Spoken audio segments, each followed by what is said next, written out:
when we say a rod is having it's in steady state, okay, when this rod has entered steady state, we can expect two different outcomes, okay, for the graph that we have.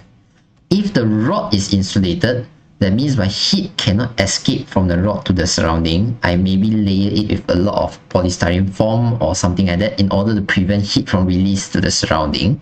If that happens, then we can expect that this graph of temperature against length to be a linear negative gradient line.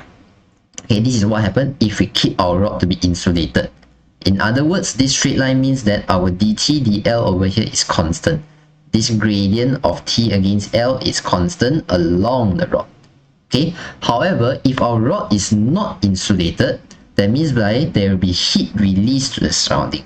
If there's heat released to the surrounding, then the amount of energy that we receive will be less already. Every section here will receive less and less energy because there's heat being released to the surrounding. In that case, you are not able to maintain the same temperature as when the rod is insulated. Because when the rod is insulated, no heat escape.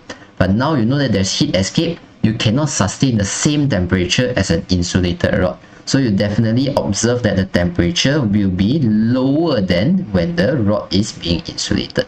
So this dotted line here represents insulated rod, how the graph looks like. But if it's not insulated, the temperature will be lower than what we see for insulated rod.